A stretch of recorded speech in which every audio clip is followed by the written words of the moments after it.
আমাদের মধ্যে এটা কেওয়াস সৃষ্টি করতেছেন আপনারা। নো নো নো নো, কেন নয়?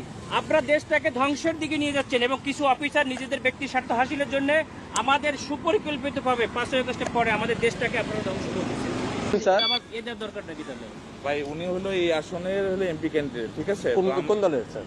জামাত ইসলামী। জামাত ইসলামী। বুঝতে পারছি স্যার, আমাদের ক্যান্টনমেন্টের নিরাপত্তার সাথে ক্যান্টনমেন্টের গান নিয়ে না না, আপনারা তো ঢুকেছে। ওখানে গান নিয়ে বসে আছেন, আপনারা জিব্বা দিয়ে সাইডে ফেলতেছেন তারেক জিয়ার জন্য। আপনি তো একদম- আমরা কেন চাইতে পারবো না? আমাদের তো সরকার স্যার অনুমোদন এটা দিচ্ছে। আমাকে বলে তো ইয়ে হবে না আমরা স্যার। অফিসারের সঙ্গে কথা বলবো। যে স্যার এটা স্যার আপনি এই হিসেবে আপনারা দেশটাকে পরিকল্পিতভাবে ধ্বংসের দিকে নিয়ে যাচ্ছেন, আবার পরিকল্পিতভাবে ধ্বংস করতেছেন আপনারা।